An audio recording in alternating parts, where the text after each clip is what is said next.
আমাদের এই 5টা জাম্পের ভেতরে 3টা লেখা হলো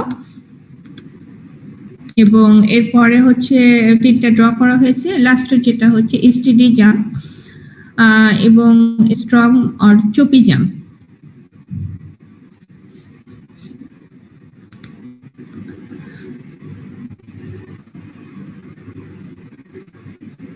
সবচেয়ে অদ্ভুত কথা কি জানো, যখন এই জাম্পগুলো আমি ড্র করাই ক্লাসে, এর সম্পর্কে কিছু বলিও হাইড্রোলিক জাম্পের এই 5টা প্রকার সম্পর্কে, তখন না মানে যখন ওই যে ফিজিক্যাল ক্লাসেও দেখেছি যে কারো না কোনো কোশ্চেন থাকে না। সবচেয়ে অদ্ভুত বিষয় হচ্ছে যে পরীক্ষার খাতায় না 5টা জাম্পে কি করে সবাই না কেউ কেউ 5টা জাম্পই না একই রকম ড্র হয়ে যায়। এবং আমি যেটা বলছিলাম যে ওপেন চ্যানেল ফ্লোতে এই লেখার জায়গাগুলি খুব কম, বেশিরভাগই আমরা প্রবলেম সলভ করি। তো এই 5 ধরনের জাম্পের সম্পর্কে আরো কথাবার্তা বলবো। এখন সেকশন 2 বি এর জন্য আমি আসলে ক্লাসটা এখানে শেষ করে দিব। কিছু বিষয় একটু আমি বলতে যাচ্ছিলাম, সেটা হচ্ছে যে আজকের ক্লাস হবে কিনা বিষয়ে তো তোমরা আগে থেকেই জানতে যে ক্লাস আসলে তোমাদের টানাই চলতে থাকবে, তাই না? তাহলে লাস্ট ক্লাস কবে হবে তোমাদের? জানুয়ারির 6 তারিখে, মানে সামনের বছর, তাই তো? তাহলে আমার সাথে তোমাদের ক্লাস হচ্ছে আরো 2টা পাইতে পারি। বুঝি না, আবার বলো। আরো 2টা পাইতে পারি, আর 2টো পাবে আর কি। হ্যাঁ, আমি আসলে পরে মেবি 3 তারিখ একটা, 4 তারিখ একটা। আমি আসলে তোমাদেরকে ওই 28 তারিখে ক্লাস নিব না, এবছর আর ক্লাস নিব না, এটা চিন্তা করেছি। আচ্ছা আচ্ছা, আমি হচ্ছে একবারে 4 তারিখে ক্লাস নিব এবং আমার 4 তারিখে ক্লাস শেষ হয়ে যাবে। হাইড্রোলিক জাম্প শেষ, হাইড্রোলিক জাম্পের অল্প কিছু অংশ বাকি থাকবে, শেষ হয়ে যাবে। আমি একবারে এভাবে শেষ করব। যে বিষয়টা আমাদের অ্যাসাইনমেন্টের ব্যাপারে, অ্যাসাইনমেন্ট এবছর দিব, সত্যি সত্যি এবছর দিব।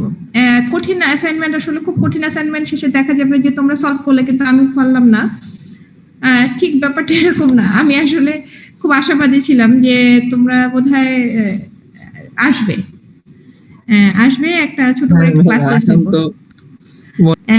হ্যাঁ, আমি কিছুটা আলসেমিও ধরে গেছে। হ্যাঁ, অ্যাসাইনমেন্ট যেটা দিব সেটা হচ্ছে বুধবারের মধ্যে আমি দিব এবং তোমরা 30 তারিখের মধ্যে এটা আপলোড করে দিবে আর কি। আপলোড করা একটু টাইম দিয়ে আর কি ম্যাম, নাহলে আমরা লাস্ট সময় হলেও দিব এরকম আর কি। না, তো এবছর দিয়ে দাও, মানে ওরকম কঠিন কিছু হবে না। হ্যাঁ, এবছর দিয়ে দিবে, এরকম অ্যাসাইনমেন্ট দিব।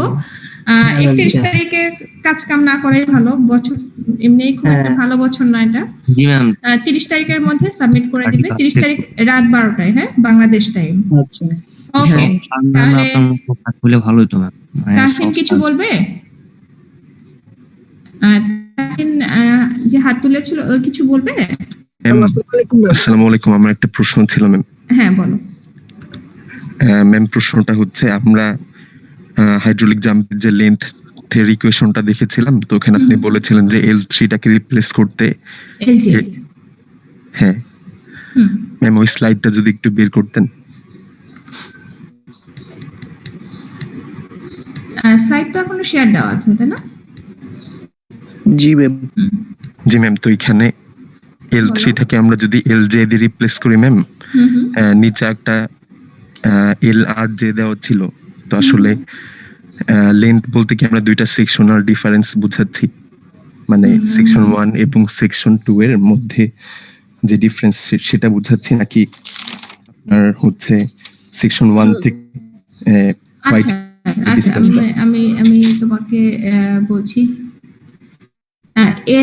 লেন্থ অফ দ্য জাম্প এল দিয়েও প্রকাশ করে, LJ ও প্রকাশ করে। হ্যাঁ, ঠিক আছে। এই যে ছবিটা দেখছো, ছবিটার ভেতরে আমরা হচ্ছে এল দিয়ে প্রকাশ করেছি, ঠিক আছে। কিভাবে আরেকটা ছবি দেখাই, এটা LJ দিয়ে প্রকাশ করা হয়েছে, ঠিক আছে। ম্যাম, সুব্রমণিয়ার বইতে একটা চিত্র ছিল যেটা ওখানে স্মল LRJ ছিল। RJ আছে, এই যে RJ টুকু হচ্ছে রোলারের লেন্থ, দুটো লেন্থ আলাদা। এল জে হচ্ছে হাইড্রোলিক জাম্পের লেন্থ, এল আর হচ্ছে, আর জে হচ্ছে হাইড্রোলিক জাম্পে যে রোলার ক্রিয়েট হবে তার লেন্থ। ঠিক আছে? জি ম্যাম। তাহলে আমি সেকশন বি কে এখন আসলে আর ক্লাস নিব না। হ্যাঁ, ক্লাস আমি শুরু করে দিব। তোমাদের শুনতে ইচ্ছে হলে আবার ক্লাস করো, কিন্তু ক্লাস একটা সেশন এর জন্য হবে। ওকে, আচ্ছা। আমরা সেকশন এ তে যারা আছি তারা ম্যাম আসসালামু আলাইকুম ম্যাম। ম্যাম আমি সেকশন বি ম্যাম, আমার রুলিং 71 ম্যাম। আমি এতক্ষণ ক্লাস করতে পারি না, আমার কারেন্ট ছিল না, ডাটা ছিল না ম্যাম। যাদের ক্লাস করতে সমস্যা হয় তারা একটা ইমেল করলে আমার জন্য সুবিধা হয়। হ্যাঁ, তাহলে আমি আপনার অ্যাটেন্ডেন্সের জন্য জিমেলে মেল করতেছি ম্যাম। হ্যাঁ, ইমেল করে দাও। চুয়েটের ইমেলে তোমার চুয়েটের আইডি রেসপেক্টে যে আইডি ইমেল আছে সেখান থেকে। আচ্ছা ঠিক আছে ম্যাম, আসসালামু আলাইকুম। ওয়ালাইকুম আসসালাম। ওকে, আমরা শুরু করেছিলাম গত ক্লাসে। আমরা র্যাপিডলি ভ্যারিড ফ্লো পড়তে চাই। র্যাপিডলি ভ্যারিড ফ্লো পড়তে গেলে দেখেছি যে কিভাবে এই র্যাপিডলি ভেরিয়েশনটা হয়। র্যাপিডলি ভেরিয়েশনটা বলতে আমরা বুঝি যে সাবক্রিটিক্যাল ফ্লো থেকে সুপার ক্রিটিক্যাল হবে।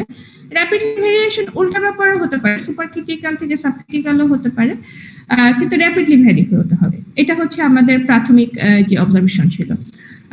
এবং এই বিষয়টা নিয়ে আমি ওই যে কিছুক্ষণ আগে যখন সেকশন বি এর সাথে কথা বলছিলাম, ওদেরকেও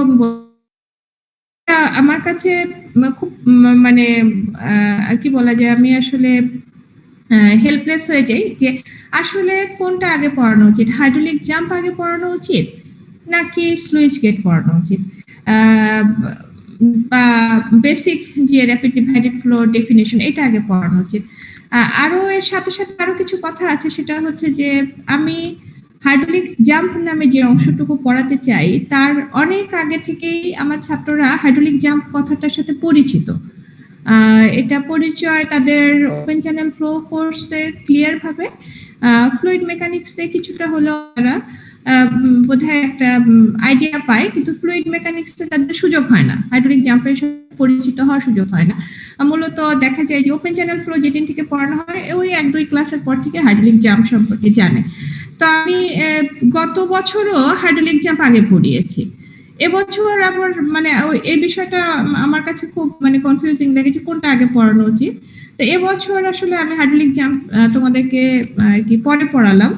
আগে পড়িয়েছি স্লুইচ গেট। স্লুইচ গেটের অঙ্ক গত ক্লাসে আমরা করছিলাম, গত 2টা ক্লাস ধরে আমরা স্লুইচ গেট করছিলাম।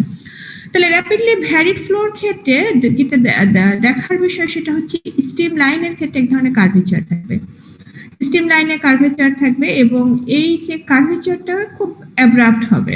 এটা ভার্চুয়ালি এটা যাতে দেখে মনে হবে যে ভেঙে ভেঙে গেছে এরকম একটা বিষয়। খুব ঘোলা অবস্থা বা খুব টার্বুলেন্সের একটা উপস্থিতি থাকবে। ডিসকন্টিনিউয়াস একটা প্রোফাইলের অবস্থান আমরা দেখতে পাবো হাইড্রোলিক জাম্পে। হাইড্রোলিক জাম্প সে ধরনের একটা এক্সাম্পল। তাহলে আমার এখন সেকশন এ এর সাথে ক্লাস কতজন আছো ক্লাসে? 66। সবাই কি সেকশন 1 এর নাকি 2-1 সেকশন বি এর আছো?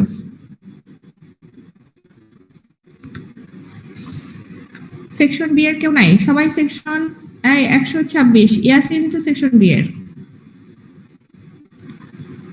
ইয়াসিন কি ক্লাস করবে এদের সাথে?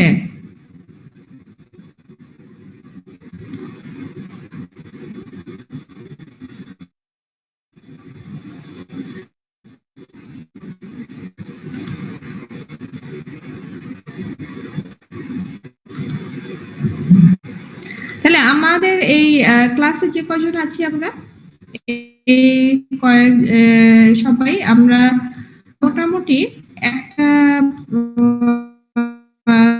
জিনিস একটু এনশিওর করি যে আমাদের কাছে মাইকটা বিষয় দেখবো এবং দেখার সাথে সাথে আমরা একটু প্রকাশ করার চেষ্টা করব যে এটা দিয়ে কি বোঝাচ্ছে। আমি ছবি দেখাবো কতগুলি। তাহলে প্রথম যে ছবিটা দেখাচ্ছে এই ছবিটাতে পানির প্রবাহ বাম দিক থেকে ডান দিকে যাচ্ছে, বাম দিক থেকে ডান দিকে যাচ্ছে। জাহিদ একটু খেয়াল করো এটাতে কি ধরনের ব্যাখ্যা দেওয়া যায় এই ছবিটার?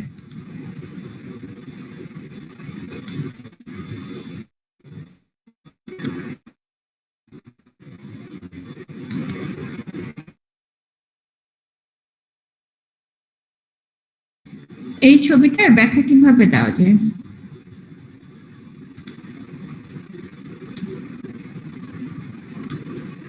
জাহিদ, কি শুনতে পাচ্ছ আমার কথা? ম্যাম টার্বুলেন্ট ফ্লো হইতেছে, ফ্লোটা নরমালি আসলো, তারপর জাম্প করলে বিষয়টা একটু টার্বুলেন্স আছে এটাতে? এটাতে কি টার্বুলেন্স থাকবে?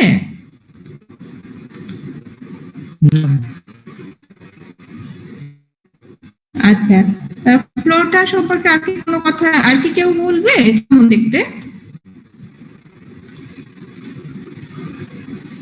ম্যাডাম সামনে এখানে একটা ওয়্যার আছে, এই জন্য এখানে একটা হাইড্রোলিক জাম্প দেখা যাচ্ছে। টার্বুলেন্স তো অবশ্যই আছে। আচ্ছা, এরকম মনে হচ্ছে, তাই তো? সামনে কিছু একটা স্ট্রাকচার আছে মনে হচ্ছে, তাই না? জি ম্যাডাম, যেটা কি বাধা দিচ্ছে, যার কারণে আর কি ফ্লোটা কি উপরে ওঠার জন্য হাইড্রোলিক জাম্প। এই ব্যাখ্যাটা কে দিচ্ছ?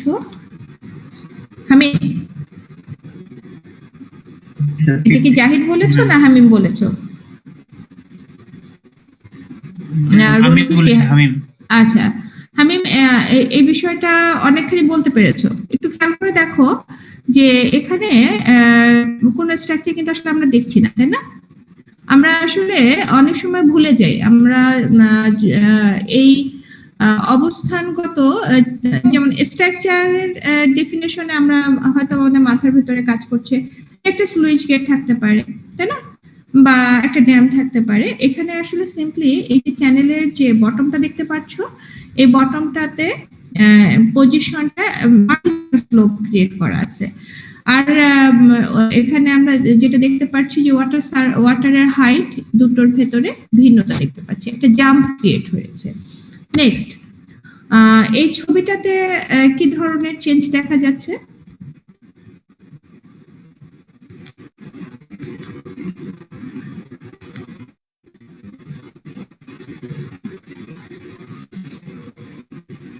এই ছবিটাতে স্লোপটা একটু বেশি ম্যাডাম। ছবি দেখে কি স্লোপটা বেশি বোঝা যাচ্ছে, নাকি আমরা কিছু জেনারেল নলেজ অ্যাপ্লাই করলাম যে এখানে আসলে স্লোপটা বিভিন্ন অ্যাঙ্গেলের ছবি হতে পারে? হয়তো আমরা ওই পেছনে আলমারির সাথে বোধহয় একটু কম্পেয়ার করে মনে হচ্ছে যে এটা একটু টিল্টেড বেশি। হ্যাঁ, তাহলে এই অংশটাতে আসলেই একটা স্টিপ স্লোপ আছে এবং হাইড্রোলিক জাম্প ক্রিয়েট হচ্ছে। এখানে অন্য কোনো স্ট্রাকচার নেই, আগের ছবির মতোই কোনো ব্যাখ্যা ছাড়াই বোঝা যাচ্ছে যে এখানে পানির ডেপথ থেকে পরবর্তীতে পানির ডেপথের পরিমাণ অনেকখানি বেড়ে গেছে। এটাকে আমরা হাইড্রোলিক জাম্প দেখতে পাচ্ছি একটা স্টিপ স্লোপের উপরে। ওকে, নেক্সট একটু খেয়াল করতে হবে এই ছবিটা কিসের ছবি?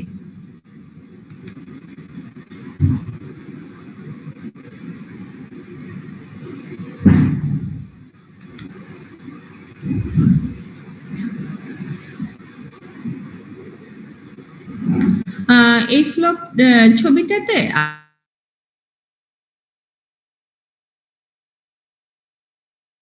ছিল, এখন কিন্তু ডান দিক থেকে বাম দিকে পানি যাচ্ছে। তাহলে ডান দিকটা তোমার আপ স্ট্রিম। হ্যাঁ, তাহলে সেই অবস্থানে তুমি কিভাবে ব্যাখ্যা করতে পারো?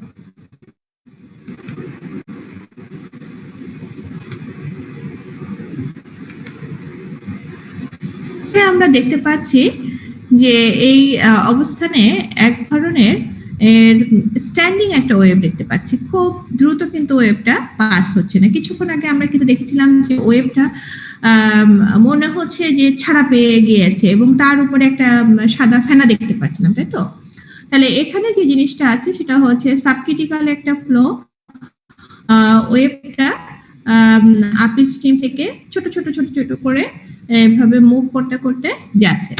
দ্বিতীয় অবস্থানটা দেখো, আগের থেকে এখনকার ওয়েভের মুভমেন্টের কি কোনো চেঞ্জ দেখা যাচ্ছে?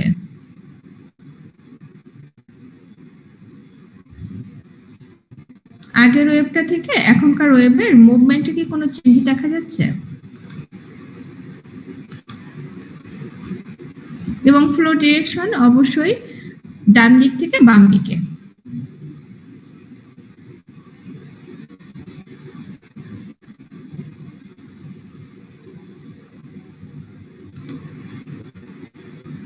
ম্যাম ম্যাম হতে পারে ওই ঘটনা আর কিছুক্ষণ পরে সেকশন থেকে নেওয়া আছে। এই ঘটনার কিছুক্ষণ পরে আগে যে ছবিটা দেখানো হয়েছে সেই ছবি মানে আরো হুম, লেফটে হুম। থেকে এই সেকশনে ছবিটা নেওয়া হয়েছে, মানে এই জন্য ফ্লোটা আচ্ছা, নর্মালি। এটা একটা হতে পারে। আচ্ছা, সরি, আগে যে ছবিটা আপ স্ট্যান্ড থেকে ডাউনে যাচ্ছি, এটার ফার্দার যেতে পারি, তাই তো? না, এটার ক্ষেত্রে আমরা যে জিনিসটা দেখতে পাচ্ছি, একটা শান্ত একটা ওয়েভ দেখতে পাচ্ছি, হ্যাঁ। দ্বিতীয় ক্ষেত্রে যে জিনিসটা দেখতে পাচ্ছি, সেক্ষেত্রে আমাদের কিন্তু একটা বেসিক চিন্তা থাকে, তাই না? এটা এই লাইন বরাবর আমি কার্সরটা নিয়ে যাচ্ছি, খেয়াল করে দেখো, এই লাইন বরাবর কার্সর নিয়ে যাচ্ছি না, এটার সাথে যদি পানির ইয়ে দেখি, চ্যানেলের নীল লাইনটার ঠিক উপর বরাবর চ্যানেলের বটম, তাই তো? তাহলে চ্যানেলের বটম এবং ওয়াটার সারফেসের প্রোফাইলটা যদি একটা আরেকটার প্যারালাল হয়, সেই অবস্থানটা কেমন হবে ওয়াটার সারফেসের? তাহলে কি এটা ইউনিফর্ম ফ্লো বলবো?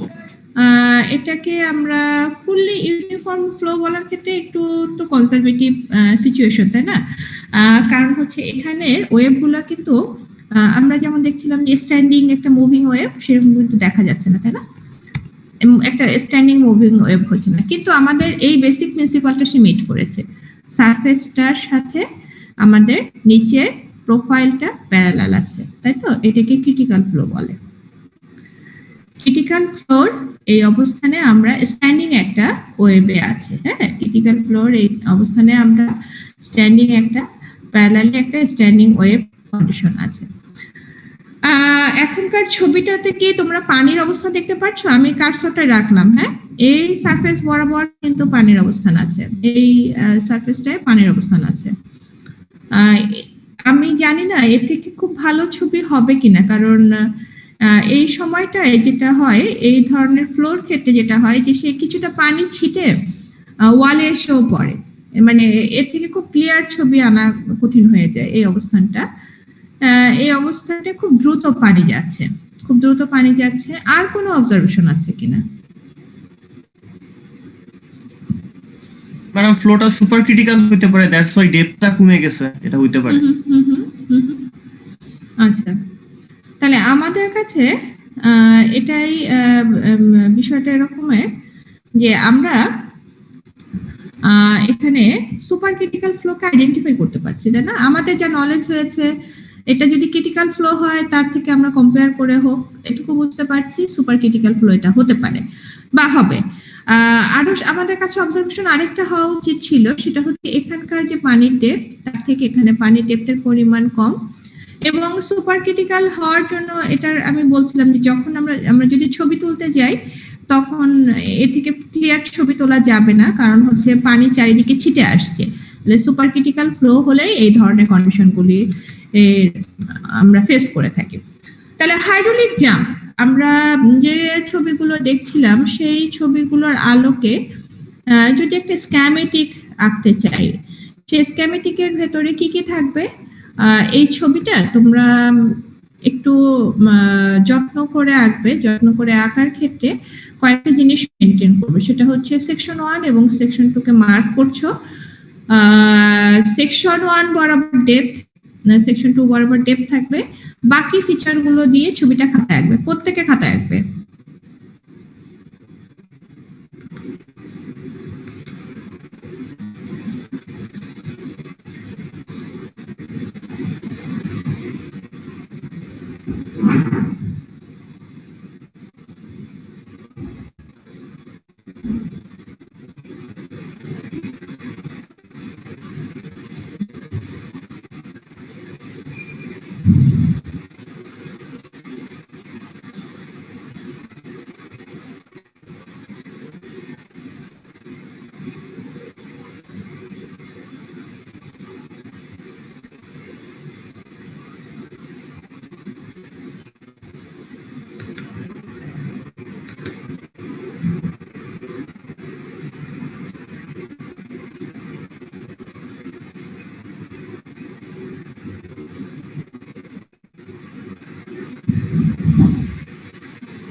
জিনিসগুলো তোমরা পয়েন্ট আউট করেছো সেটা যদি আমি বুঝে থাকি, জিনিসগুলো এরকম হবে।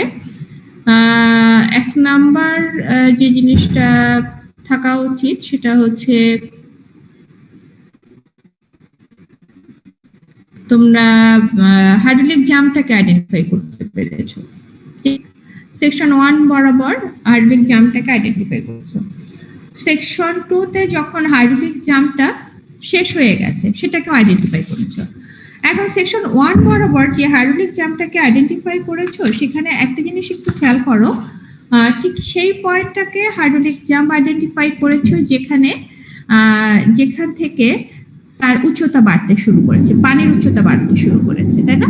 আমরা যে ছবিগুলো দেখছিলাম সেই ছবিগুলোর ক্ষেত্রে খুব ইম্পর্টেন্ট একটা বিষয় ছিল যে হাইড্রোলিক জাম্প ক্রিয়েট হচ্ছে এবং হোয়াইট ক্যাপিং দেখতে পাচ্ছি। হোয়াইট ক্যাপিং বা সাদা ফেনা আমরা দেখতে পাচ্ছিলাম, আর সেটাকে হাইড্রোলিকা বলে। ঠিক আছে, তাহলে সেকশন 1 থেকে সেকশন 2 বরাবর যখন পানিটার যাচ্ছে, সেকশন 1 এর ক্ষেত্রে আমরা দেখতে যেটা পেলাম যে সেকশন 1 এর ক্ষেত্রে তার যাওয়ার স্টাইলটা হচ্ছে অনেকটা এরকমের যে সে এনার্জিটাকে ছেড়ে দিচ্ছে। তাহলে সেকশন 1 বরাবর যখন আমরা দেখতে পাই তখন এক ধরনের এনার্জি ছেড়ে দেওয়া, যে এনার্জিটা তার সেকশন 1 এ ছিল সেকশন 2 বরাবর যেতে যেতে সেই এনার্জিটাকে ডিসিপেট করার ক্ষেত্রে যে পুরো প্রক্রিয়াতে আমরা এক ধরনের হোয়াইট ক্যাপিং দেখতে পাই, এটাকে হচ্ছে হাইড্রোলিক জাম্প তৈরি হওয়ার হাইড্রোলিক জাম্প বলে থাকি। এখন আমরা আমাদের ছবির ভেতরে কি কি আইডেন্টিফাই করেছি? Y1 Y2 আইডেন্টিফাই করেছি, LJ কে আইডেন্টিফাই করেছি, আমরা আরো আইডেন্টিফাই করেছি LJ RJ। LR দিয়ে প্রকাশ করা হয় রোলার এবং RJ হাইড্রোলিক জাম্পের যে অংশটুকুতে রোলার থাকে। আমরা LJ আসলে কতটুকু পর্যন্ত ব্যাপ্তি সেটা হচ্ছে একটা জাম্প ক্রিয়েট হয়ে গেল, রোলার থাকার পরে কিছুক্ষণ তার আনডিউলেশন বা উঁচা নিচে থাকবে, তারপরে সে চ্যানেলের বটমের বা চ্যানেল সারফেসের প্যারালালি পাস হতে থাকবে। তখন আমরা তাকে সেই অবস্থানকে আমরা বলবো যে ঠিক আছে, এই পয়েন্ট থেকে যেখানে আমি কার্সরটা রেখেছি এই পয়েন্টের পরে আমাদের কাছে যে ফ্লোটা আছে ফ্লোটা পুরোপুরি চ্যানেল সারফেসের প্যারালালি যাবে। তাহলে সেই জন্য এই পয়েন্টটাকে আমরা Y2 দিয়ে প্রকাশ করছি। পুরো অংশটুকুকে আমরা হাইড্রোলিক লেন্থ বলে থাকবো। আর কি আছে আমাদের জন্য? আমাদের কাছে এখানে আমাদের কাছে এই পুরো অংশের ভেতরে রয়েছে হচ্ছে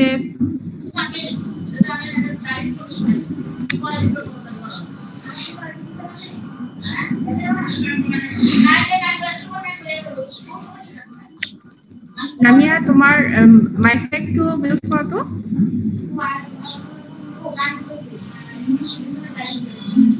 এই পুরো অংশের ভেতরে V1 স্কয়ার বাই 2G এবং আরেকটা আছে V2 স্কয়ার বাই 2G, দুটোর যে পার্থক্য আছে না, সেই পার্থক্যর ভেতরে পার্থক্যটাকে আমরা আইডেন্টিফাই করব। আমরা আইডেন্টিফাই করার ক্ষেত্রে V1 স্কয়ার এবং V2 স্কয়ারকে যখন আমরা পার্থক্য আইডেন্টিফাই করছি সেটাকে আমরা EL দিয়ে প্রকাশ করব। পরবর্তীতে দেখবে যে এই EL-টাকে আমরা বলে থাকবো যে EL-টা আমাদের কাছে যখন আসছে তখন এটাকে আমরা এটাকে হেড লস বলে থাকবো আর কি।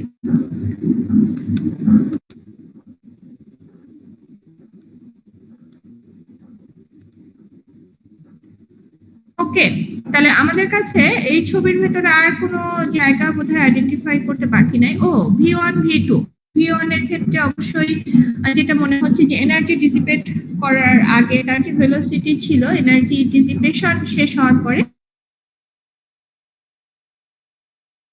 তাহলে আমরা ছবিটার ভেতর থেকে যে হাইড্রোলিক জাম্প দেখছিলাম সেই হাইড্রোলিক জাম্পের ক্ষেত্রে দুটো সেকশন। তাহলে সেকশন 1 এ আমাদের কাছে আমাদের যে অবস্থান আছে সেই অবস্থানে আমরা যেটা দেখতে পাচ্ছি যে সুপার ক্রিটিক্যাল একটা স্ট্রিম যদি একটা অ্যাব্রাপ্ট রাইজ হয়, সেই সুপার ক্রিটিক্যাল সেই স্ট্রিমের ক্ষেত্রে যদি যে হাইটে তার সুপার ক্রিটিক্যাল নেচারটা ছিল এখান থেকে হাইটের পরিমাণ যদি বেড়ে যায় তখন আমরা দেখি যে সেখানে হাইড্রোলিক জাম্প ক্রিয়েট হচ্ছে।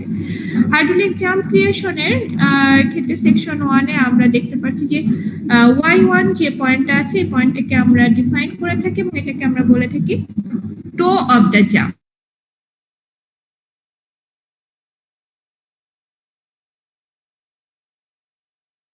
আউট করেছি এটাকে আমরা বলি টো অফ দ্য জাম্প। সেকশন 2 তে আমরা বলছি যে এখানে রোলারটা শেষ হয়ে গেছে, রোলারটা শেষ হয়ে গেছে এবং এই অবস্থানকে আমরা সারফেসের ওয়াটার সারফেসের এই অবস্থানটাকে আমরা পয়েন্ট আউট করলাম যে এখানে হাইড্রোলিক জাম্পটা শেষ হয়ে গেছে সেকশন 2 তে। তাহলে এখানে আমরা এই সেকশন 2 এর যে অবস্থান সেই অবস্থানে হাইড্রোলিক জাম্পের শেষ হয়ে গেছে সেকশন 2 তে, এটাকে ডিফাইন করলাম। মোমেন্টাম ইকুয়েশন আমাদের খুব ইম্পর্টেন্ট একটা ইকুয়েশন। হাইড্রোলিক জাম্প পড়তে গেলে মোমেন্টাম ইকুয়েশন প্রয়োজন হয় এবং 361 কোর্সটা খুব ইন্টারেস্টিং একটা কোর্স, দুই দিক থেকে ইন্টারেস্টিং কোর্স হচ্ছে প্রত্যেকটা ইকুয়েশন বা প্রত্যেকটা ফর্মুলা প্রসেস করে একটা ধরনের প্রবলেম করতে দেওয়ার একটা টেন্ডেন্সি থাকে ফাইনাল এক্সামে, এবং খুব কম ক্ষেত্রেই তোমাকে জিজ্ঞাসা করা হয় যে অমুক সূত্রটা ধরে লিখো। তো এই মোমেন্টাম ইকুয়েশনের অ্যাপ্লিকেশনটা আসলে দুটো ভিন্ন ভাবে হয়। এখানে ভাগ ভাগ করে কয়েকটা রিলেশন প্রেজেন্ট করার সুযোগ হয়। তোমাকে কখনো আসলে খুব মানে রেয়ার তারপর জিজ্ঞাসা করা হতে পারে যে momentum equation for the jump, hydraulic jump, এটা জিজ্ঞাসা করা হতে পারে। তবে এর অ্যাপ্লিকেশন করে ভাগে ভাগে আসলে আমাদেরকে প্রবলেম সলভ করার সাথে সাথে এটাকে কি বলে রিলেশনশিপটাকে আমাদেরকে প্রুভ করে দেখাতে হয়। তাহলে আমরা খুব মনোযোগ দিয়ে প্রথমে বাঁ দিকের যে ছবিটা আছে যেখানে সেকশন 1 সেকশন 2 মার্ক করা আছে এই ছবিটা ড্র করব। ছবি ড্র করার ক্ষেত্রে কোনো ধরনের কোনো অবজারভেশন থাকলে সাথে সাথে জিজ্ঞাসা করো, আমি পুরো ছবিটা ব্যাখ্যা করব।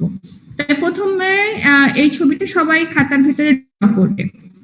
বাম দিকের যে ছবিটা আছে তারা হচ্ছে খাতার ভেতরে ছবিটা ড্র করবে এবং ডান দিকের ছবিটা আসলে খুব বেশি সময় লাগবে না, বাম দিকের ছবিটাই খাতার ভেতরে ড্র করো।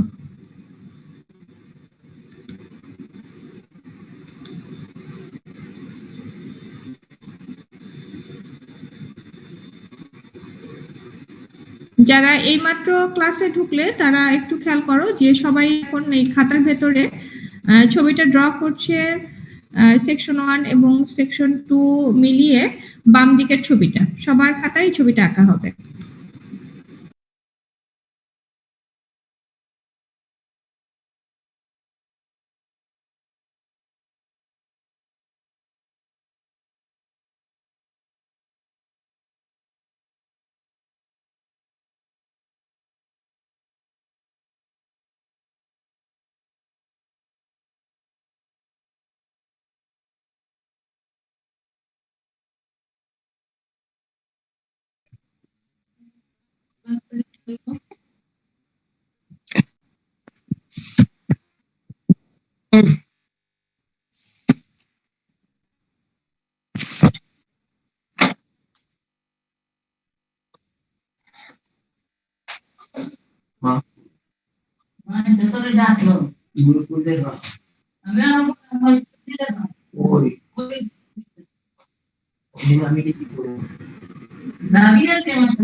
তাহলে এই ছবির ভেতরে সিভি একটা কথা লেখা আছে তাই না, সেকশন 1 এবং সেকশন 2 বরাবর সিভি একটা কথা লেখা আছে, এটাকে কন্ট্রোল ভলিউম বলা হয়।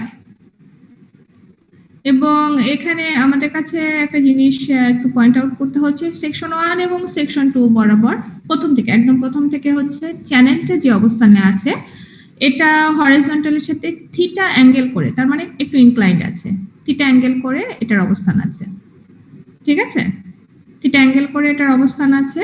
তাহলে এই অবস্থানের ভেতরে সেকশন 1 এবং সেকশন 2টার জুড়ে যে অংশটুকু আছে এটাকে আমরা বলে থাকি কন্ট্রোল ভলিউম, এবং যে চ্যানেলে এটার অবস্থান আছে এটাকে আমরা বলে থাকি প্রিজমেটিক চ্যানেল।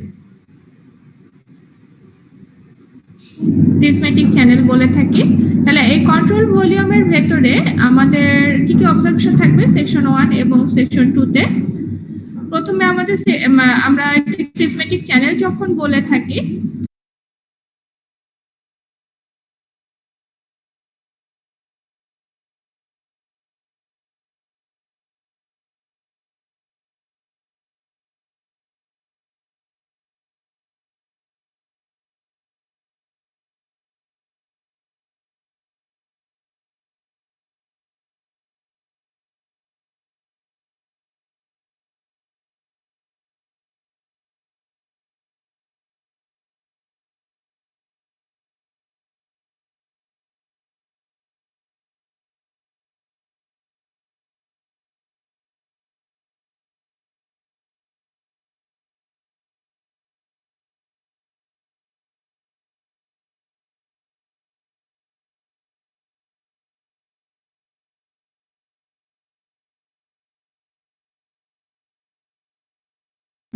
ওকে, তাহলে এখানে যে অংশটুকু দেখতে পাচ্ছিলাম সেটা হচ্ছে যে কন্ট্রোল ভলিউম। কন্ট্রোল ভলিউম হচ্ছে সেই অংশটুকু, কন্ট্রোল ভলিউম টার্মটা হচ্ছে কন্ট্রোল ভলিউম। সেকশন 1 এবং সেকশন 2 তে এর ডেপথই সমতুল্য থাকবে, এবং সেকশন 1 এবং সেকশন 2 যখন প্রিজমেটিক চ্যানেল বলা হয় তখন কিন্তু আমরা এই ডেফিনেশনটা আমার লেকচার নাম্বার 2 তে ছিল, কতগুলো টার্ম আমরা এখানে পড়েছিলাম, যেটা একটা আর্টিফিশিয়াল চ্যানেল হবে, শেপ এবং সাইজ এটা সবসময় সিমিলার থাকবে, তাই তো? তাহলে সেকশন 1 সেকশন 2 তে যতখানি পানি আছে, ছবিটা দেখো, ছবিটা আমরা কোন ছবি থেকে নিয়েছি? হাইড্রোলিক জাম্পের ক্রিয়েশন থেকে, স্টার্টিং মানে টো সেকশন 1, এন্ড সেকশন 2। তাহলে এখানে যতখানি পানি আছে সেই পানির ওয়েটকে ডাব্লিউ দিয়ে প্রকাশ করছি, ঠিক আছে? আর যেহেতু থিটা হচ্ছে ইনক্লাইনেশনের জন্য, ইনক্লাইনেশনের এই থিটাটাকে আমরা এভাবে প্রকাশ করছি যে আমাদের এই ক্লাসের ভেতরে এই থিটা অংশটাকে আমাদের স্লাইডের একটা ইনক্লাইনেশন আমরা দেখতে পাচ্ছি, তাই তো? আমাদের এই ক্লাসে আমরা একটা খুব ইন্টারেস্টিং জিনিস করব, সেটা হচ্ছে এটার একটা যখন সেশনাল ক্লাস করব তখন আমরা আগের ওই চ্যানেলে কাজ করব না, নতুন আরেকটা চ্যানেলে কাজ করব, 362 যে কোর্সটা।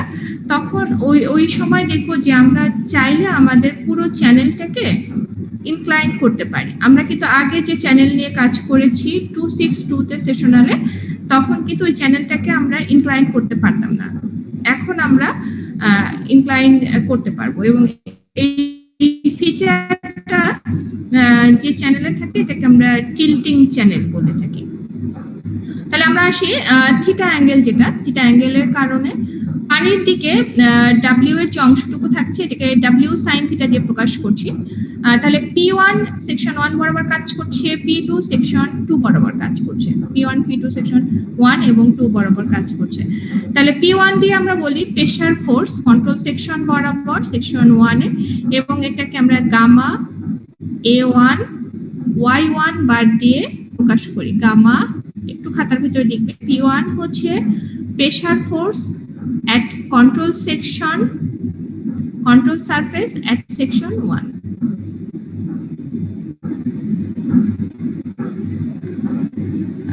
এখানে gamma A1 Y1 bar cos theta, gamma A1 Y1 bar cos theta। দেখো আমি নতুন একটা কথা বলছি, সেটা হচ্ছে Y1 বার। এখন আমরা যে অংশটা সেকশন 1 এ আমরা যদি ক্রস সেকশনটা ড্র করি, ক্রস সেকশনটা অনেকখানি এই ধরনের একটা শেপে হবে, যেখানে সিজি দিয়ে আমরা সেন্ট্রয়েড বোঝাচ্ছি, এরিয়া যতটুকু আমাদের হবে A1টা সেই সেন্ট্রয়েড থেকে কতখানি দূরত্বে আছে, ঠিক আছে? সে কতখানি দূরত্বে আছে, সেই দূরত্বে আছে নাকি দুই পাশেই আর কি ওয়াই দিয়ে প্রকাশ করা হচ্ছে, তাহলে তো কোন দূরত্বে আছে সেটা আমাদেরকে নির্ধারণ করতে হবে।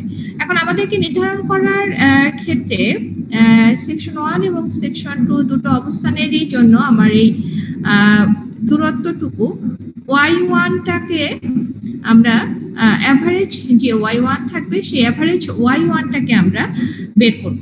তাহলে depth of the centroid of the area, depth of the centroid of the area below the water surface, depth of the centroid of the area below the water surface সেটাকে আমরা y1 বার দিয়ে প্রকাশ করব। y2 বার কি? depth of the centroid of the area below the water surface at section 2। তাহলে section 1 এর ক্ষেত্রে সেই ডেপথটা পানির ফ্রি সারফেস থেকে সেন্ট্রয়েড ওখানে যে এরিয়াটা আছে সেই এরিয়াটার জন্য সেন্ট্রয়েড বরাবর যে ফ্রি সারফেসে কাজ করবে সেটাকে আমরা y1 বার সেকশন 1 এর জন্য, সেকশন 2 এর জন্য y2 বার লিখব।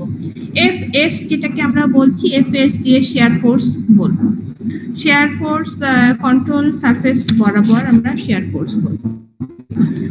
ওকে, আমাদের কাছে তাহলে পুরো ইকুয়েশনটা কেমন হবে? সেকশন 1 বরাবর যে প্রেসার আছে, প্রেসার ফোর্স ঠিক তার অপোজিট ডিরেকশনে কাজ করবে সেকশন 2 বরাবর প্রেসার ফোর্স, এবং যেটা আমাদের কাছে শেয়ার ফোর্স কন্ট্রোল সারফেস বরাবর কাজ করবে চ্যানেল বাউন্ডারিতে, সেটাকে এফএস দিয়ে প্রকাশ করা হয়। যে ওয়েটটা আছে ওয়েটটা ডব্লিউ সাইন থিটা হবে। m2 দিয়ে যেন কি প্রকাশ করে? তোমরা মোমেন্টাম ইকুয়েশন পড়েছো না স্যারের ক্লাসে? m2 দিয়ে কি প্রকাশ করে?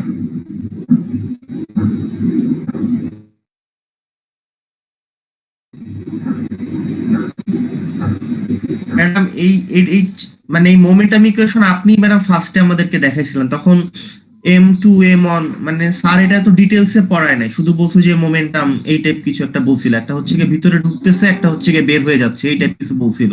এত ডিটেইলসে আমাদেরকে তো পড়ানো হয় নাই ম্যাডাম। মোমেন্টাম ইকুয়েশন স্যার পড়াননি তোমাদের ভিন্টিচার বইয়ের চ্যাপ্টার 3 থেকে পড়াইছে ম্যাডাম, কিন্তু ওই ইকুয়েশন জাস্ট মানে ওখানে কার সাথে কথা বলছি? সাক্ষাৎ আমরা স্যারের ক্লাসে তো স্যার একদম বইয়ের স্টার্টিং থেকে পড়িয়েছেন না, মোমেন্টাম ইকুয়েশন, কন্টিনিউটি ইকুয়েশন এগুলি পড়িয়েছেন না? জি ম্যাডাম। আচ্ছা ঠিক আছে। পড়াইছে কিন্তু ম্যাডাম এই যে m2 দ্বারা আসলে কি বোঝায় বা m1 দ্বারা আসলে কি বোঝাইতেছে এত ডিটেইলসে বোঝায় নাই। না m1 m2 দিয়ে তো এখন সিম্পল কথাই মোমেন্টাম ইকুয়েশন, তাই তো? তাহলে আমরা এই ছবিটার দিকে একটু তাকিয়ে দেখি। সেকশন মামুন, তোমার কথাটা ক্লিয়ার শোনা যাচ্ছে না। মামুন তুমি কথা আবার বলো, আমি ভিডিওটা অফ করে দিচ্ছি। হ্যাঁ, আমি জানি না এটা কাজ হয় কিনা, তারপরও মানে বলো মামুন বলো। ম্যাডাম উনার মনে হয় মাইকটা ভুলে অন হয়ে গেছে। ও আচ্ছা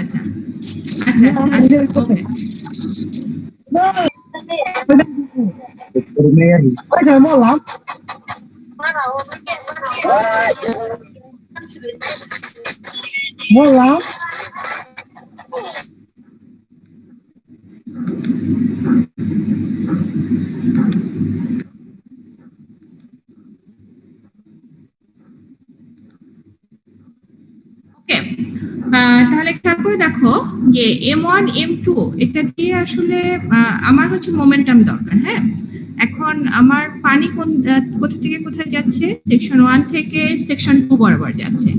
তাহলে জাস্ট যে ডিরেকশন গুলোতে যাচ্ছে p1 এর ডিরেকশন যেটা w sin থিটার ডিরেকশন যেটা, এটা একই ডিরেকশনে যাচ্ছে, তাই তো? তাহলে এই বরাবর আর আমার আর কেউ নাই, এর উল্টা দিকে কে আছে? তাহলে p2 আছে সেকশন 2 বরাবর। আর কে আছে? fs, এটা আমরা সারফেস বরাবর যে ফ্রিকশনটা হবে। ওকে, তাহলে আমরা যখন এটা বাম দিকে লিখছি তখন আমাদের কাছে মোমেন্টাম ইকুয়েশনে সেকশন 2 এর মোমেন্টাম এবং সেকশন 1 এর মোমেন্টামের ডিফারেন্স সমান, এই কথাগুলো ফোর্সগুলো নিয়ে আমি উভয় পাশে সমান করলাম, তাই তো? মোমেন্টাম ইকুয়েশনে এটাই আমাদের বেসিক যে নলেজটা। আমরা মোমেন্টাম যে ফ্লাক্সটা ছিল সেকশন 1 এর ক্ষেত্রে তখন আমরা কি লিখেছিলাম, ওই চ্যাপ্টার থেকে যখন পড়েছিলাম তখন লিখেছিলাম বিটা রো কিউ ভি1 লিখেছিলাম।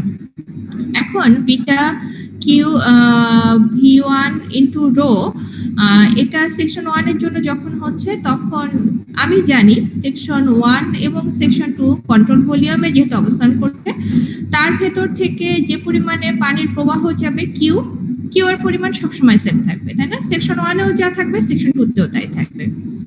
তবে এটা মানে ঠিক যে সেকশন 1 এর যে ভেলোসিটি এবং সেকশন 2 এর যে ভেলোসিটির ভিতরে পার্থক্য থাকবে।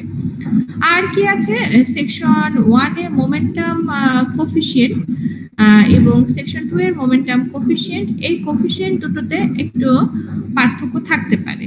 এই জন্য আমি আগে থেকে ক্লিয়ার না হওয়া পর্যন্ত বিটা 1 লিখেছি এবং বিটা 2 লিখেছি।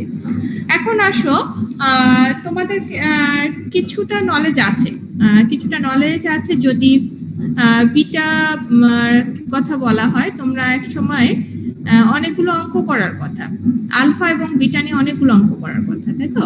আলফা এবং বিটা নিয়ে অঙ্ক করেছো এবং এর ভিতরে একটার নাম বোধহয় করোলিয়াস কোফিশিয়েন্ট, তাই না? আরেকটার নাম ব্লাসিয়াস কোফিশিয়েন্ট। এই করোলিয়াস কোফিশিয়েন্ট এবং ব্লাসিয়াস কোফিশিয়েন্ট এগুলোর ধারণা শুধুমাত্র এই কোর্সের ভেতরে সীমাবদ্ধ রাখার চেষ্টা করবে না, তোমার বাকি জীবনেও এদের ব্যবহার আসবে, করোলিয়াস কোফিশিয়েন্ট এবং ব্লাসিয়াস কোফিশিয়েন্ট। এবং এই কোফিশিয়েন্টগুলো তোমাকে যারা পরবর্তীতে হাইড্রোলিক স্ট্রাকচার ডিজাইন করবে তাদের সামনে এটা চলে আসবে এবং এটাকে নিয়ে তোমাকে তোমার এটা সম্পর্কে নির্দিষ্ট একটা ওয়াটার বডির জন্য এই আলফা এবং বিটার মানটা বের করতে হবে। আমাদের দেশের জন্য আসলে আমরা অনেক কিছু করার সুযোগ পাই, কিন্তু অনেক সময় করতে পারি না, বা বলতে পারো যে ম্যাডাম আপনি বলছেন আপনি কি করতে পেরেছেন, আসলে আমিও করতে পারিনি। এই বিটার মান নিয়ে আসলে আমাদের দেশের কোনো প্রোফাইল খুব বেশি ক্রিয়েট করা হয়নি। তাহলে এই বিটার মান নিয়ে আসলে আমাদের জ্ঞান ওই পর্যায়ে পৌঁছায়নি। তবে যেটুকু আছে আজকের জন্য বলো বা এই কোর্সের জন্য বলো, সেটা হচ্ছে যে বিটার মান কয়েকটা রেঞ্জে বলা হয়, এবং যখন তোমার যে প্রিজমেটিক চ্যানেল বলছিলাম আমরা, প্রিজমেটিক চ্যানেলের জন্য বিটা 1 সমান বিটা 2 ধরা হয় এবং এটা সমান 1 ধরা যাবে, ঠিক আছে? কিন্তু দেখো প্রিজমেটিক চ্যানেল কিন্তু নদীকে রিপ্রেজেন্ট করে না। প্রিজমেটিক চ্যানেল তোমার ল্যাবের এই যে কাজগুলো আমরা করব তাকে রিপ্রেজেন্ট করবে। তাহলে আমাদের কাছে মোমেন্টাম যে ইকুয়েশনটা আছে সেই ইকুয়েশনের ভেতরটাকে এখন যদি একটা গ্লান্স দেখি, থিটা জিনিসটা কি ছিল, চ্যানেলটা কতখানি ইনক্লাইন্ড। চ্যানেলটা যদি হরাইজন্টাল হয় তাহলে থিটার মান আমি 0 ধরতে পারি, তাই না? তাহলে হরাইজন্টাল একটা চ্যানেলের কথা চিন্তা করো, তোমার কাছে এই পোর্শনটুকু 0 হয়ে যাবে। P1 আমাদের কাছে যে অবস্থানে আছে, P1 এর ক্ষেত্রে আমার এর যদি 0 অবস্থানগুলো হয় cos থিটার, এই অংশটুকু কি হয়ে যাবে, 1 হয়ে যাবে, তাই না? তাহলে এদেরকে y1 এর রেসপেক্টে এগুলোকে প্রকাশ করা যাবে। আচ্ছা, আমাদের কাছে আর কি আছে, w আছে, fs আছে। আমরা m1 এবং m2 গুলোকে প্রকাশ করতে পারবো হচ্ছে সব v2 q রো দিয়ে। কিউ মানে কি ছিল আমাদের জন্য, টোটাল যে ফ্লো যায়, হ্যাঁ, টোটাল যে ফ্লো চলে যায় সেই ফ্লোটাকে কিউ দিয়ে প্রকাশ করি আমরা একটু খেয়াল করি, আমি ছবিটা দুটো ভিন্নভাবে দেখাবো। কিছুক্ষণ আগে যেমন P1 দিয়ে দেখাচ্ছিলাম, P1 ছিল সেখানে ছিল FS, W ছিল। দ্বিতীয় এই অবস্থানের ভেতরে P1 এর সাথে এই যে আমি কিছু সিম্বলে একটু চেঞ্জ নিয়ে আসছি। আমার এই স্লাইডটা দেখানোর উদ্দেশ্য হচ্ছে যে এটা প্রায় পাঁচ ছয় বছর আগে আমরা হচ্ছে সেশনালের জন্য একটা বই তৈরি করেছি। আমাদের যে সেশনালটা হয় 362 এ, ওখানে হাইড্রোলিক জাম্প আমরা তৈরি করি এবং ওই বইতে কিছু সিম্বল ব্যবহার করেছি। আমি আসলে তোমাদের আগের ব্যাচ থেকে আমরা সেশনালটা এবং থিওরিটা দুটো আলাদা আলাদা ক্লাসে নিচ্ছি, তো কিন্তু আমি দুটো একসাথে পড়াতে চাই। সুব্রমণিয়ার বইয়ের চ্যাপ্টার 6 পড়াচ্ছি হাইড্রোলিক জাম্পের জন্য, এবং এখন পর্যন্ত সিম্বলগুলো সুব্রমণিয়ার বইয়ের চ্যাপ্টার 6 এর সিম্বল ছিল। যেহেতু আমি পরবর্তী টার্মে তোমাদেরকে হাইড্রোলিক জাম্পটা পড়ানোর জন্য যে ম্যানুয়ালটা ব্যবহার করব, সেই ম্যানুয়ালে এই সিম্বলগুলো ব্যবহার করছি, এই জন্য একবার একটু দেখিয়ে নিচ্ছি। প্রেশার যেখানে আছে P1, সেখানে আমি FP1 লিখেছি। দুটো জায়গায় y এর পরিবর্তে H1 H2 লেখা হয়েছে। ভেলোসিটি v এর পরিবর্তে u লেখা হয়েছে। আর কি নতুন আছে? আর হচ্ছে আমরা EL একটা কথা লিখেছিলাম, যেটাকে আমি বলেছিলাম যে একসময় আমরা বলবো এটা হেড লস, HL দিয়ে হেড লস বোঝানো হচ্ছে। তাহলে আরেকবার একটু ক্লিয়ারলি বুঝি, সেকশন 1 থেকে সেকশন 2 বরাবর কিউ যাচ্ছে, সেই কিউটাকে আমরা বলছি টোটাল ফ্লো। আমি যদি এখন বলি যে আমার এই কিউ এর দরকার নেই, আমার যেটা দরকার সেটা হচ্ছে কিউ হবে পার ইউনিট উইডথে, সেটাকে আমরা স্মল কিউ দিয়ে প্রকাশ করব। এবং স্মল কিউ দিয়ে যখন প্রকাশ করব, তোমার খাতায় যেগুলি কথা লেখা ছিল যে গামা y1 a1, তাই না? y1টাকে আমি আসলে এখানে z1 দিয়ে প্রকাশ করেছি। এই z দিয়ে কোনোভাবে সেকশন ফ্যাক্টর কোনোভাবে বলারও চেষ্টা করবে না। এই z1 হচ্ছে vertical distance of the centroid of the respective water area. a1 হলে সেক্ষেত্রে z1, a2 হলে সেখানে z2 হবে। তাহলে সেকশন 1 এবং সেকশন 2 এর ভেতরে আমরা দেখা যাচ্ছে যে ইকুয়েশনটা পাচ্ছি, সেই ইকুয়েশনে Q square by g into a1 plus z1 into a1 একইভাবে সেকশন 2 এর জন্য পাচ্ছি। দুই ক্ষেত্রেই কিন্তু কিউ এর মান একই আছে, কিউ কিউই আছে। এখন এই দুই ক্ষেত্রে কিউ যে আছে না, কিউ গুলোকে আমরা হচ্ছে স্মল কিউ দিয়ে প্রকাশ করব। তাহলে কিউ এর ক্ষেত্রে আমরা কি লিখতে পারি? a1 v1 লিখতে পারি বা a1 e1 লিখতে পারি, যদি এটা রেক্টেঙ্গুলার চ্যানেল হয়। এখানে খুব কেয়ারফুল দেখতে হবে যে তুমি আসলে কোন ধরনের চ্যানেল নিয়ে কাজ করছো, তার এরিয়াটা দেখবে b into y1 b into y2। তাহলে এই অংশে এরিয়াগুলোকে তুমি যখন প্রকাশ করছো, সেই প্রকাশ করার ক্ষেত্রে y1টা আমাদের জন্য z1 যে ডেপথ ছিল, z1 ডেপথকে আমরা বার দিয়ে প্রকাশ করেছি। তাহলে রেক্ট্যাঙ্গুলার চ্যানেলে কি হবে? সেন্ট্রয়েড থেকে যে দূরত্বটা, সেই দূরত্বটাকে আমরা half of the y1 half of the y2 এভাবে আমরা ধরেছি, এভাবে ধরা যায়। সেই হিসাবে আমাদের কাছে পুরো ইকুয়েশন এখন স্মল কিউ দিয়ে প্রকাশ করা হচ্ছে। তাহলে পুরো ইকুয়েশন স্মল কিউ দিয়ে যখন প্রকাশ করছি, খাতার ভেতরে 7.2 এই ইকুয়েশনটা একটু লিখবে তোমরা। ম্যাডাম এটা আপনি কোন বই থেকে পড়াচ্ছেন? এটা মিক্সড, এটা তোমার সুব্রমণিয়ার বইয়ের সাথে আমরা যে ম্যানুয়ালটা ব্যবহার করব সেশনালের জন্য দুটো একসাথে পড়াচ্ছি। ম্যাডাম আর একটা প্রশ্ন ছিল ম্যাডাম, বলবো? বলো। ম্যাডাম এই যে আমরা যে আসলে থিটাটাকে আসলে জিরো চিন্তা করি, যে ম্যাডাম স্লোপটা আসলে জিরো বা হরাইজন্টাল বেডটা, তো ম্যাডাম বেডটা যদি হরাইজন্টাল থাকে তাহলে তো ম্যাডাম ওয়াটারটা আসলে স্ট্যাটিক থাকার কথা, ওয়াটারটা তো আসলে ফ্লো হওয়ার কথা না। তো ম্যাডাম ওয়াটারটা যদি ফ্লো না হয় তাহলে তো ম্যাডাম ভেলোসিটি হেডটা জিরো হওয়ার কথা। তো ম্যাডাম এখানে আমরা সবকিছু ইউজ করতেছি আবার। না এটা হবে না। কারণ কি, আমাদের পানি যখন তুমি হয়তো আগের যেটা জিনিস দেখছিলে গড়িয়ে পড়ছিল, হ্যাঁ গড়িয়ে পড়ছিল, সেই একটা বিষয় ছিল না? তুমি তাহলে চিন্তা করো যে গত টার্মে যখন সেশনাল গুলো করলে তোমার তো চ্যানেল তখন ছিল না, হরাইজন্টাল ছিল না, পানির প্রবাহ তখন ঘটেছিল কিভাবে? তোমাদের ভেতরে চট্টগ্রামে বাড়ি কার কার আছে? যে কোনো একজনই বললে হবে। সাতক্ষীরা বাড়ি আছে এরকম কেউ আছো?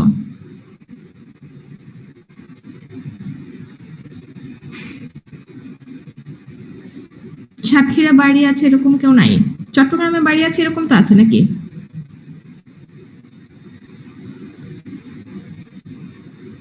জি ম্যাম।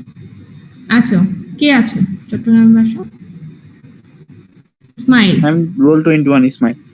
রোল 21 ইসমাইল। আচ্ছা, ঠিক আছে। কোশ্চেনটা আসলে ছিল সাতক্ষীরার, তো আমি আগে ক্লাসটা শেষ করি তারপর গল্পটা বলবো, ঠিক আছে? সাতক্ষীরার একটা গল্প বলবো, চট্টগ্রামের একটা গল্প বলবো। সাফাত, তোমার কোশ্চেনে আর মানে যেহেতু একদম থিওরির মাঝখানে, তো এখন গল্প বলা শুরু করলে থিওরিটার হয়তো একটা রিদম আছে তো নষ্ট হয়ে যাবে।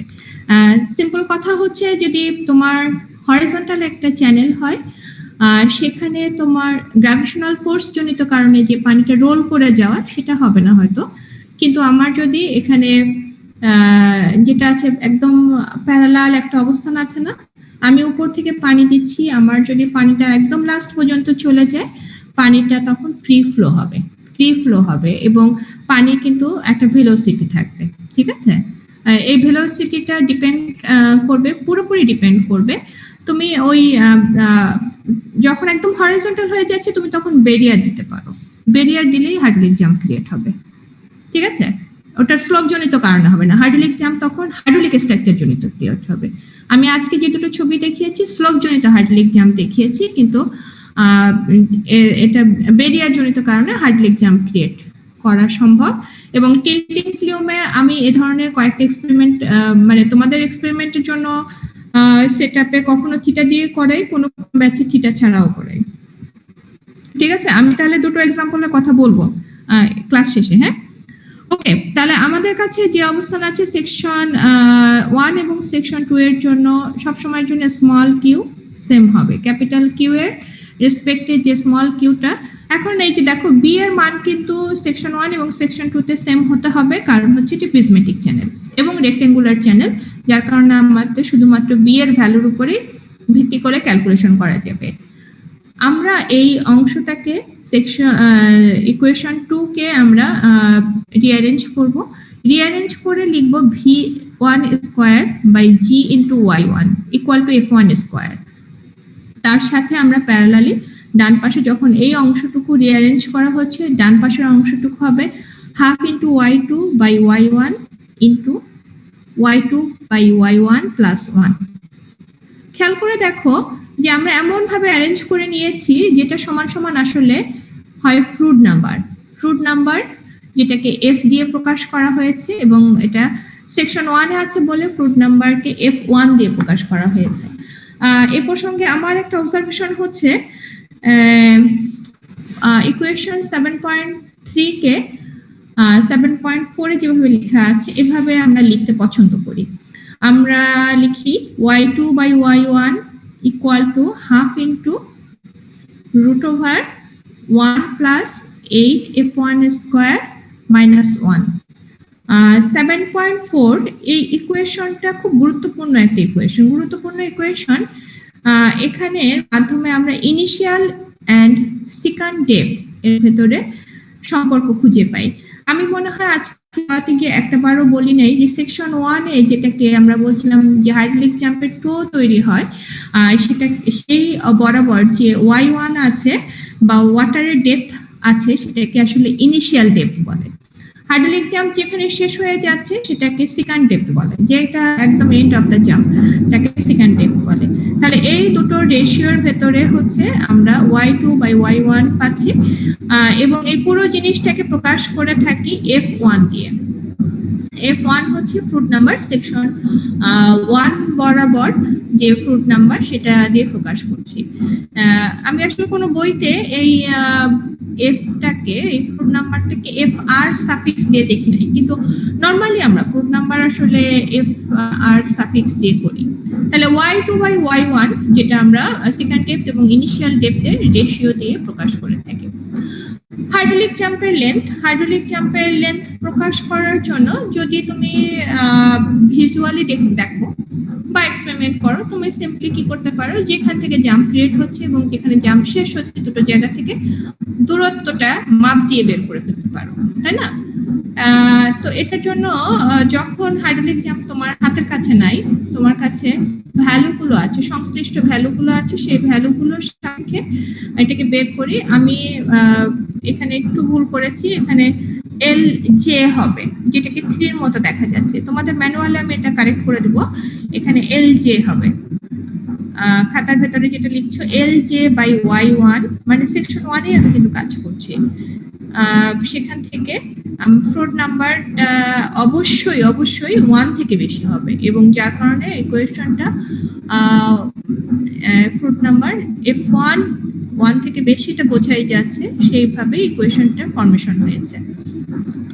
ওকে, এনার্জি লস এর ক্ষেত্রে আমরা যেটা জানি, সেকশন 1 এবং সেকশন 2 তে, সেকশন 1 থেকে সেকশন 2 যেতেই তার এনার্জি লস হবে, এবং এনার্জি লস সমান সমান আমরা y2 by y1 whole square by 4 into y1 y2 এই কথাটা লিখব। তাহলে স্পেসিফিক এনার্জি আমাদের হাইড্রোলিক জাম্প শুরু হওয়ার আগে এবং হাইড্রোলিক জাম্প শেষ হওয়ার পরে যে এনার্জিটুকু থাকবে, এই দুটোর ভিতরে পার্থক্য থেকে আমরা এনার্জি লসটাকে ক্যালকুলেট করব।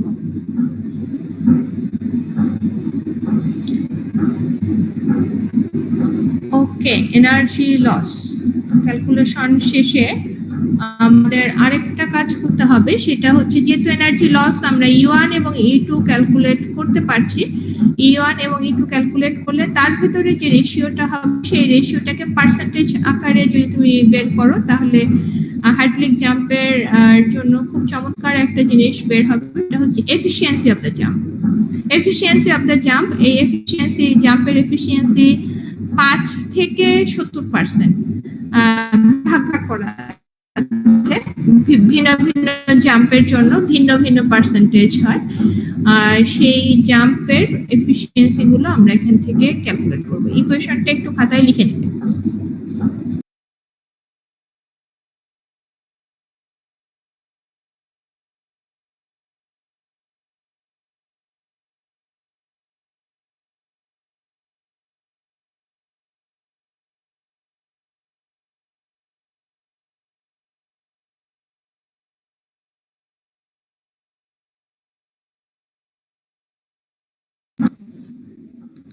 এরপরে একটা প্রশ্ন ছিল, বলো, বুঝি না। তাহলে আমাদের হাইড্রোলিক জাম্প মানে তৈরি করার কারণ কি এরকম যে এনার্জি কমিয়ে ফেলা, বা মূল কারণটা কি? হাইড্রোলিক জাম্পটা তৈরি করার কারণটা কি? হাইড্রোলিক জাম্প তৈরি করার কারণটা কি? হাইড্রোলিক জাম্পের ভিতরে একটা বড় অ্যাপ্লিকেশন হচ্ছে, এখান থেকে আমরা এক ধরনের জলবিদ্যুৎ তৈরি করার ক্ষেত্রে হাইড্রোলিক জাম্পের একটা অবদান আছে, মানে এক লাইনে যদি বলা হয়। সেটা কিভাবে আর কি, যে এখানে দেখতেছি যে এনার্জিটা কমে যাইতেছে আর কি, এনার্জি একটা লস হইতেছে, অনেক সেই এনার্জিটা কি এখানে দেখা যাচ্ছে যে হাইড্রোলিক, হ্যাঁ বলো। আমি বলতেছিলাম যে এখানে দেখতেছি যে হাইড্রোলিক জাম্পের পরে এনার্জি লস ঘটতেছে, এবং সেই যে এনার্জিটা লস হইতেছে সেটা কি আমাদের মানে ইলেকট্রিসিটি তৈরির ক্ষেত্রে কাজে লাগে এরকম কিছু? ওই আমি আসলে এই বিষয়ে খুব বেশি বিশেষজ্ঞ না, তবে আমরা হাইড্রোলিক জাম্পের যে ক্রিয়েশনটা, হাইড্রোলিক জাম্পের এই ক্রিয়েশনটা মূলত করে থাকি, এটা এই জাম্পটা নিয়ে, জাম্পটার যে এনার্জিটা ক্রিয়েট হচ্ছে, এই জাম্প, এই এনার্জিটা আমরা কোথাও অ্যাপ্লাই করে থাকি, টারবাইন ঘোরানোর ক্ষেত্রে সম্ভবত এটা অ্যাপ্লাই করা হয়। আমাদের যখন আমাদের খুব কাছাকাছি যে পাওয়ার প্ল্যান্টটা আছে, এখান থেকে যে নলেজটা পাওয়া যায় যে তাদের এই এনার্জিটুকু প্রয়োজন হয় হাইড্রোলিক জাম্প ক্রিয়েশনের মাধ্যমে। জি ম্যাম, এবং এটা ছাড়া আরেকটা বিষয় আছে, সেটা হচ্ছে যে তোমার র্যাপিডলি ভ্যারিড ফ্লো যে যখন তোমার ক্রিয়েট হয়ে যাচ্ছে হাইড্রোলিক জাম্প, এটা হচ্ছে আমরা যখন মানে এটাকে প্ল্যান্ড ওয়েতে হাইড্রোলিক জাম্প ক্রিয়েট করতে চাই, এবং আনপ্ল্যান্ড ওয়েতে যদি হাইড্রোলিক জাম্প ক্রিয়েট হয়ে যায়, তখন কেমন হবে যে আমরা একটা হঠাৎ করে একটা হাইড্রোলিক স্ট্রাকচার ক্রিয়েট করে ফেললাম, যে হাইড্রোলিক স্ট্রাকচার ইফেক্ট দেখতে চাই, ঠিক আছে? এরকম একটা খুব চমৎকার এক্সাম্পল হচ্ছে আমাদের হালদা নদীতে কয়েকটা স্লুইস গেট তৈরি করার প্রয়োজন হলো। যখন স্লুইস গেটটা তৈরি হয়ে গেল, তখন দেখা গেল কোনো কোনো জায়গায় খুব ইরোডেড হয়ে যাচ্ছে, এবং হালদা নদীর একটা বিশেষত্ব হচ্ছে এই নদীটার মাছের জন্য খুব মানে সাউথ এশিয়ার ভেতরে বোধহয় একমাত্র এটা ন্যাচারাল ব্রিডিং একটা পয়েন্ট। তাহলে ওদের জন্য যে ইকোলজিক্যাল এনভায়রনমেন্ট থাকা দরকার, ইকোলজিক্যাল পরিবেশ যেটা দরকার, হাইড্রোলিক স্ট্রাকচার ক্রিয়েট করলে এটা হ্যাম্পার হচ্ছে। হাইড্রোলিক স্ট্রাকচার তৈরি করলে হ্যাম্পার হচ্ছে তোমাদের যে নলেজ, সেটা দিয়ে তো এটা বুঝতে পারছো যে স্লুইস গেট ওখানে ক্রিয়েট করা হয়ে গেছে। তখন পানির যে মানে হাইড্রোলিক জাম্পের ক্ষেত্রে এটা ওইখানে কিন্তু আমরা শক করে তৈরি করছি না, তাই না? কিন্তু ওটার সাইড ইফেক্ট হিসাবে পরিবেশের উপরে কি কি ক্ষতি হচ্ছে। তাহলে তুমি যখন একটা স্ট্রাকচার ক্রিয়েট করছো এবং সেখান থেকে হাইড্রোলিক জাম্প তৈরি হওয়ার সুযোগ আছে, তখন তুমি ওর প্রভাবগুলো সম্পর্কে ব্যাখ্যা করতে পারবে। জাহিদ, তোমার কোশ্চেনের কি অ্যান্সার হয়েছে? জি ম্যাম, সেটা বুঝতে পারছি। আর ম্যাডাম আরেকটা প্রশ্ন ছিল, আপনি ফার্স্টে যে ফিগারগুলো দেখানো হয়েছিল সেই ছবিগুলোতে তো মানে আমরা মানে কোনো স্ট্রাকচার দেখতে পারি না, যে যার কারণে বাধা পেয়ে হাইড্রোলিক জাম্পটা হলো। এখানে তো বলেছিলেন যে স্ট্রোকের কারণে হচ্ছে। দেখো জাহিদ, এটার ক্ষেত্রে দেখো আমরা অনেক সময় আসলে কিছু কাজ করি যে কাজগুলো শুধুমাত্র ছোটখাটো সময়ের বেনিফিটের জন্য। তার ভিতরে একটা বড় একটা কাজ করি এরকমের স্যান্ড মাইনিং। স্যান্ড মাইনিং করি কেন? স্যান্ড মাইনিং এর বাংলা হচ্ছে বালু উত্তোলন করি। হ্যাঁ, তো নদীর পাশে যারা আর কি তোমার বালু উত্তোলন করে তারা হচ্ছে জায়গাটা কিনে নেয়, বা আমি জানি না, ওদের বোধহয় একটা সময়ের জন্য বোধহয় ওটা লিজ নেয়, কিনে নেওয়া তো যায় না, লিজ নেয়। তো ও মনে করে যে আমি এই সময়ের জন্য লিজ নিয়েছি, আমি প্রত্যেকদিন এখান থেকে বালু সরাবো। তাহলে ও যে বালু সরাচ্ছে, হ্যাঁ, আমি প্রথম যে ছবিগুলো দেখিয়েছি এই ছবিগুলো হচ্ছে খুব পলিশড একটা ল্যাবের ছবি। হ্যাঁ, তা আমাদের ফ্লোর কিন্তু এটার অ্যাপ্লিকেশন কিন্তু ওই নদীতেই। তাহলে নদীতে যখন সে যে বালু নিয়ে যাচ্ছে না, বালু নিতে নিতে সে তো মনে করেছে এই সময়ের জন্য আমার লিজ নেওয়া, আমি তো বালু নিবই।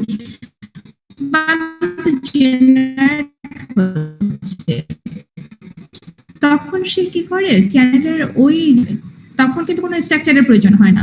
পানি যখন আসছে ওই সেকশনের ঠিক যে তোমার ওই সেকশনের ঠিক কাছাকাছি, যেটা জয়েন্ট বলি বা ইন্টারসেকশন বলি, তখন পানিটা কিন্তু আগের যে রিদমে আসছিল না, সে স্লোপটা অনেকখানি পাওয়ার কারণে তার ভিতরে একটা কিন্তু ডিউলেশন হবে। সে হঠাৎ করে একটা যে ধরনের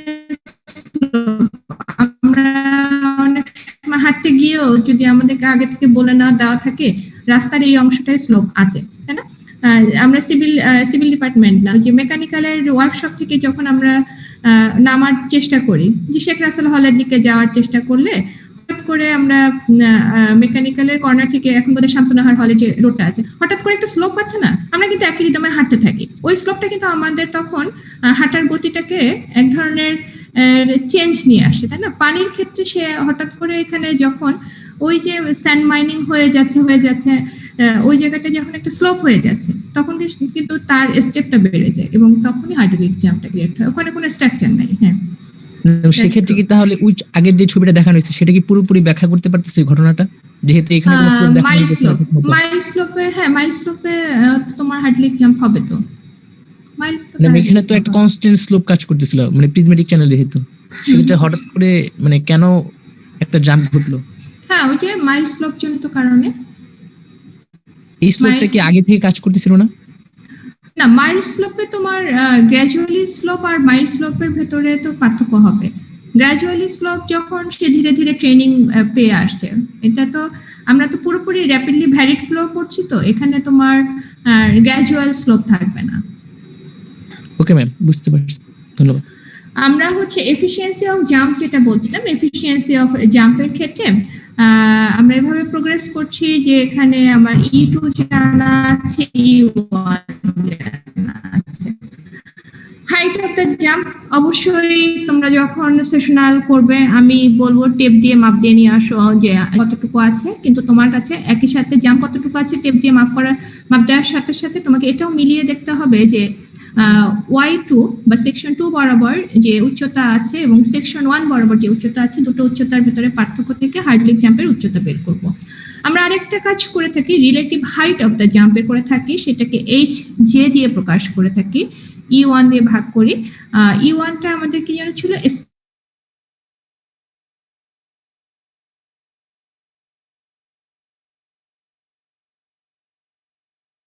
স্পেসিফিক এনার্জির সাথে একসাথে।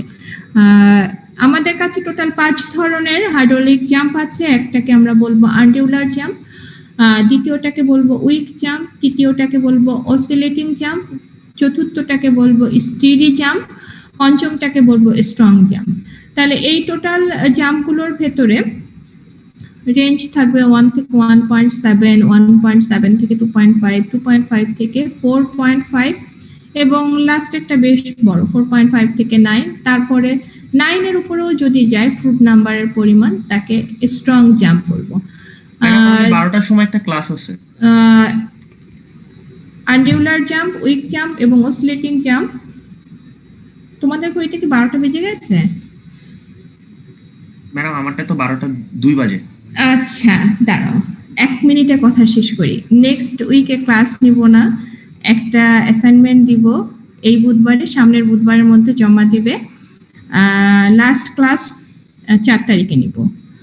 আর এর ভেতরে কারো যদি কোনো বিষয়ে জানার ইস্যু থাকে জানতে পারবে, তবে অ্যাসাইনমেন্ট যেটা দেওয়া হবে ওই রিলেটেড কোনো কথা আসলে জিজ্ঞাসা করবে না। অ্যাসাইনমেন্ট খুব সহজ একটা অ্যাসাইনমেন্ট ঠিক করেছি তোমাদের জন্য। অ্যাসাইনমেন্ট জমা দেওয়ার লাস্ট ডেট হচ্ছে 30 ডিসেম্বর রাত 12টার মধ্যে ইমেল করে, ঠিক আছে? ওকে, এখানে ক্লাস শেষ করছি। গল্পটা ছিল চট্টগ্রাম, এবং যারা ক্লাসে চলে যাও। গল্প চট্টগ্রাম এবং সাতক্ষীরার গল্পটা নেক্সট ক্লাসে বলবো, ঠিক আছে? অ্যাসাইনমেন্টটা কিভাবে দিবেন ম্যাডাম? অ্যাসাইনমেন্টটা ক্লাসরুমে তোমরা সাবমিট করবে আমাকে। আমি ওই একই সাথে মার্কেট ডিস্ট্রিবিউশনটা অ্যাসাইনমেন্টের সাথে দিয়ে দিব, ঠিক আছে? জি ম্যাম। ওকে, তাহলে ক্লাস শেষ করে দিচ্ছি এখানে।